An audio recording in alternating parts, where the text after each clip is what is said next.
ಬ್ರಿಟಿಷರು ತಮಗಾಗಿ ಲಸಿಕೆ ಪರೀಕ್ಷಿಸಲು 3,000 ಭಾರತೀಯ ಸೈನಿಕರನ್ನು ಕೊಂದ ಕಥೆ ಇದು. 19ನೇ ಶತಮಾನದ ಅಂತ್ಯದಲ್ಲಿ ವಿದೇಶಗಳಲ್ಲಿ ಬ್ರಿಟಿಷ್ ಸೈನಿಕರ ಸಾವಿಗೆ ಟೈಫಾಯ್ಡ್ ಪ್ರಮುಖ ಕಾರಣಗಳಲ್ಲಿ ಒಂದಾಗಿತ್ತು. ಆಗ ಈ ಕಾಯಿಲೆಗೆ ಕಾರಣವೇನು ಮತ್ತು ಅದನ್ನು ಹೇಗೆ ತಡೆಯಬಹುದು ಎಂಬುದರ ಬಗ್ಗೆ ಅನಿಶ್ಚಿತತೆ ಇತ್ತು. 1896ರಲ್ಲಿ ಲಂಡನ್ನ ರಾಯಲ್ ಆರ್ಮಿ ಮೆಡಿಕಲ್ ಕಾಲೇಜಿನಲ್ಲಿ ರೋಗಶಾಸ್ತ್ರದ ಪ್ರಾಧ್ಯಾಪಕರಾಗಿದ್ದ ಆಲ್ಬ್ರೋತ್ ರೈಟ್ ಎಂಬವರು ಮೊದಲ heat killed whole cell typhoid ಲಸಿಕೆಯನ್ನು ಅಭಿವೃದ್ಧಿಪಡಿಸಿದರು.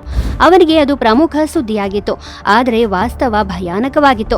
1904 ಮತ್ತು 1908ರ ನಡುವೆ ನಡೆಸಲಾದ ಲಸಿಕೆಯ ಪರೀಕ್ಷೆಯ ತೀವ್ರ ಅಡ್ಡ ಪರಿಣಾಮಗಳಿಂದಾಗಿ 3,000ಕ್ಕೂ ಹೆಚ್ಚು ಭಾರತೀಯ ಸೈನಿಕರು ಪ್ರಾಣ ಕಳೆದುಕೊಂಡರು. ಬ್ರಿಟಿಷ್ ಸೇನಾ ವೈದ್ಯಕೀಯ ವಿಭಾಗದ ಆಂಟಿ ಟೈಫಾಯ್ಡ್ ಕಮಿಟಿಯು ಬ್ರಿಟಿಷ್ ಸೇನೆಯ 24 ಘಟಕಗಳ ಮೇಲೆ ಆ ವ್ಯಾಪಕ ಪ್ರಯೋಗಗಳನ್ನು ನಡೆಸಿತ್ತು. ಬ್ರಿಟಿಷರಲ್ಲಿ ಟೈಫಾಯ್ಡ್ ಸಾವುಗಳು ಹೆಚ್ಚುತ್ತಿದ್ದವು, ಆದರೆ ತಮ್ಮ ಸೈನಿಕರನ್ನು ಕಳೆದುಕೊಳ್ಳುವ ಭಯದಲ್ಲಿದ್ದ ಬ್ರಿಟಿಷರು ಭಾರತೀಯ ಸೈನಿಕರ ಮೇಲೆ ಲಸಿಕೆಯ ಪ್ರಯೋಗ ಮಾಡಿದರು. ಆ ಕಾಲದ ಅತ್ಯಂತ ಶಕ್ತಿಶಾಲಿ ಮತ್ತು ಮುಂದುವರಿದ ರಾಷ್ಟ್ರಗಳಲ್ಲಿ ಒಂದಾಗಿದ್ದ ಬ್ರಿಟಿಷರು ಸುರಕ್ಷಿತ ಲಸಿಕೆಯನ್ನು ಅಭಿವೃದ್ಧಿಪಡಿಸುವಲ್ಲಿ ವಿಫಲರಾದರು.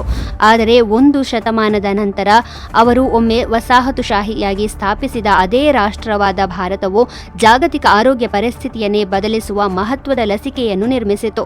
2017ರ ಡಿಸೆಂಬರ್ನಲ್ಲಿ ಭಾರತದಲ್ಲಿ ತಯಾರಿಸಿದ ಟೈಬಾರ್ ಟಿಸಿವಿ ವಿಶ್ವದ ಮೊದಲ WHO ಪೂರ್ವ ಅರ್ಹತೆ ಪಡೆದ ಟೈಫಾಯ್ಡ್ ಕಾಂಜುಗೇಟ್ ಲಸಿಕೆ ಎನಿಸಿತು.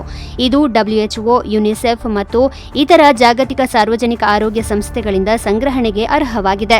ಅಂದು ಭಾರತೀಯ ಸೈನಿಕರ ಮೇಲೆ ಲಸಿಕೆಗಳನ್ನು ಪರೀಕ್ಷಿಸಲಾಯಿತು, ಯಾಕೆಂದರೆ ಬ್ರಿಟಿಷರು ಭಾರತೀಯರ ಜೀವಗಳನ್ನು ಕಾಲ ಕಸದಂತೆ ಪರಿಗಣಿಸಿದ್ದರು. ಇಂದು ಕೋವಿಡ್ ಬ್ರೇಕ್ಔಟ್ ಸಮಯದಲ್ಲಿ ಲಕ್ಷಾಂತರ ಜೀವಗಳನ್ನು ಉಳಿಸಲು ಜಗತ್ತು ಭಾರತೀಯ ನಿರ್ಮಿತ ಲಸಿಕೆಯನ್ನೇ ಅವಲಂಬಿಸಿತ್ತು.